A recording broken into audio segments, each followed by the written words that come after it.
പ്രിയമുള്ളവരെ, TV ചാനലുകളിലെ ഏറ്റവും പുതിയ തരംഗമായ റിയാലിറ്റി ഷോയിലൂടെ കണ്ണഞ്ചിപ്പിക്കുന്ന സമ്മാനങ്ങൾ നേടിയെടുക്കാൻ പരിശ്രമിക്കുന്ന ഒരു കുടുംബത്തിന്റെ വിശേഷങ്ങളിലേക്ക് ഇതാ ഒരു എത്തിനോട്ടം.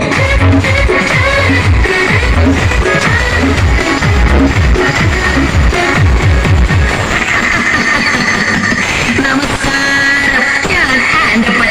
ഈ വീടിന്റെ ഘടകനാഥൻ. ആൻഡപ്പൻ എന്ന പേര് പോലെ തന്നെയാണ് എന്റെയും അവസ്ഥ. ഈ വീട്ടിലുള്ള എന്റെ കുഴപ്പംകെട്ട മക്കൾ എവിടെ പോയി എന്തെടങ്ങാറുണ്ടാക്കിയാലും അവരുടെ പേരിന്റെ കൂടെ ആൻഡ് അപ്പൻ എന്നുകൂടെ അങ്ങ് ചേർക്കും. അതായത് ആൻഡപ്പൻ എന്റെ പേര്. അതോടെ ഞാനും ഇടങ്ങാറില്ലാവും.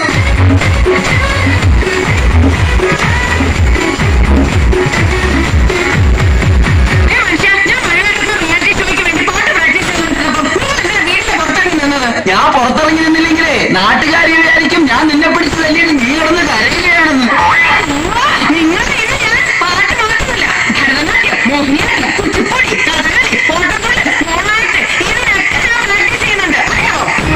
ഇതാണ് ആൻഡപ്പന്റെ ഭാര്യ റോസിക്കുട്ടി. റിയാലിറ്റി ഷോയിൽ പങ്കെടുത്ത് താരമാകാൻ അരയും തലയും മുറുക്കി ഒരുങ്ങിയിരിക്കുകയാണിവർ.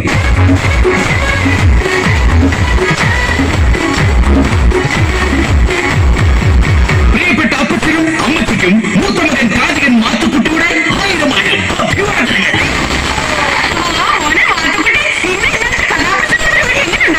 അതൊരു കഥനകഥയാണ് അമ്മച്ചി. റിയാലിറ്റി ഷോയിലൂടെ ശ്രദ്ധേയനായിക്കൊണ്ടിരിക്കുന്ന എന്റെ കഥാപ്രസംഗം കേൾക്കാൻ ഇന്നലെ ഒറ്റൊരുത്തൻ പോലും വന്നില്ല. അയ്യോ, അതെന്താ? ഞാനാണ് കഥാപ്രസംഗം അവതരിപ്പിക്കാൻ വരുന്നതെന്ന് ആ കമ്മറ്റിക്കാരി പരസ്യം ചെയ്തില്ലാന്നേ.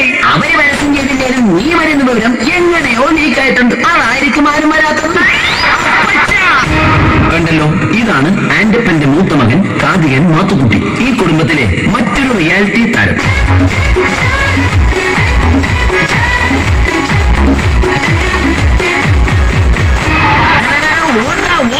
എന്റെ കൺമുമ്പിൽ കണ്ടുപോയത് അവന്റെ ഒരു ഒടുക്കത്തെ സിനിമാറ്റിക് ഡാൻസ്. എന്താ അപ്പൊ ചെയ്ത്?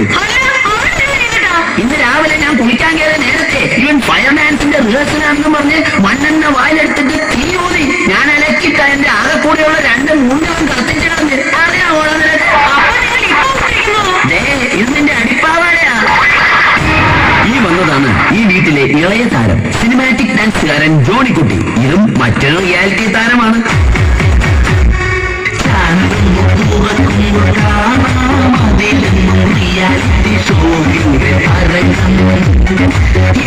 എത്ര കലകളെ പലരും എടുത്തിട്ട്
എല്ലാത്തിനും കുറ്റം പറയണ എന്റെ പെണ്ണാരളിയം വന്നല്ലോ. എന്തായതളിയ പെങ്ങളെ മോളെ തല്ലുന്നത് അപ്പനായാലും ഭർത്താവായാലും ഒരു താളവും ബോധമൊക്കെ വേണ്ടേ? എന്റെ പൊന്നടിയ എരിയുന്നടിയിൽ എന്നെ ഒഴിക്കാതെ ഒന്ന് കടന്നു പോകുന്നുണ്ടോ? ഷഡ്ജം ഒന്ന് ഇറങ്ങി പോടാ.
ചെറിയ ഭാഗം ഞാനിവിടെ അവതരിപ്പിക്കുകയാണ്.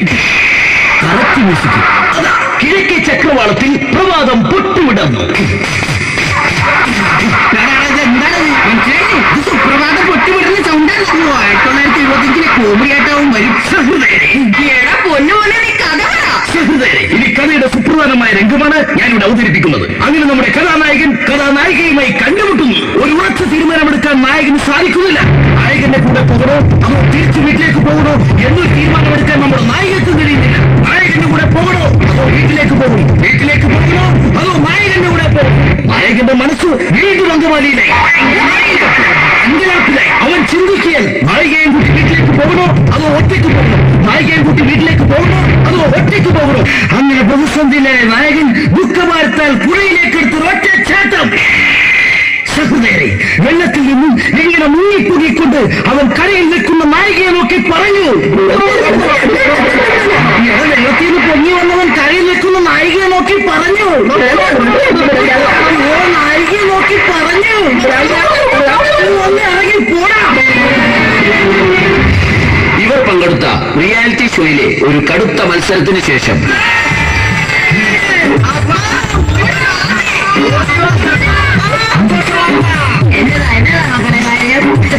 എന്റെ പൊന്നപ്പ, റിയാലിറ്റി ഷോയിലെ എല്ലാ ഐറ്റത്തിലും ഞങ്ങൾ എല്ലാവരും ഫൈനലിലെത്തി.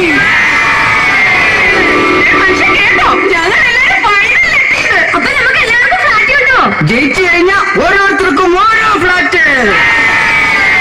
ഫൈനലിലെത്തിയിട്ട് എന്നാ കാര്യം? ജയിക്കണമെങ്കിൽ SMS കിട്ടണമല്ലോ. അതിനുള്ള വഴി ഞങ്ങൾ കണ്ടിട്ടുണ്ടല്ലോ. അതെന്താണ് ആ വഴിയൊന്ന് പറഞ്ഞു തന്നാട്ടെ. അടിച്ചോടിക്കണോ ഒപ്പച്ചന്റെ കയ്യും കാലോ?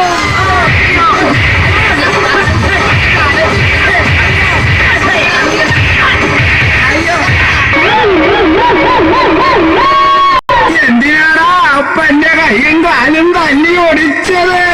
അപ്പനെ തല്ലി കയ്യും കാലും ഓടിച്ചാലേ റിയാലിറ്റി ഷോയിൽ കാണിക്കാനായിട്ട് ചാനലുകാർ വന്ന് ഷൂട്ട് ചെയ്യുമല്ലോ. അത് സ്ലോ മോഷനിലും ബ്ലാക്ക് ആൻഡ് വൈറ്റിലുമായി TV കാണിക്കുമല്ലോ. അതെന്തിനാ? അപ്പൊ ജനങ്ങൾ മൊത്തം കണ്ട് ഞങ്ങളോട് സെന്റിമെന്റ്സ് അടിച്ച് SMS ചെയ്യുമല്ലോ. അപ്പോ SMS കിട്ടി ജയിച്ച് എല്ലാവർക്കും ഫ്ലാറ്റ് കിട്ടുമല്ലോ. പ്രിയമുള്ളവരെ, കലാകാരന്മാരുടെ ദുഃഖങ്ങളും ദുരിതങ്ങളും സഹതാപങ്ങളും വിറ്റ് കാശാക്കുന്ന ഇവിടുത്തെ ചാനലുകളിൽ തലകാട്ടാൻ ആക്രാന്തം കാണിക്കുന്നവരോട് എന്റെ കുടുംബത്തിന് ഇനി എന്താണ് പറയാനുള്ളത്?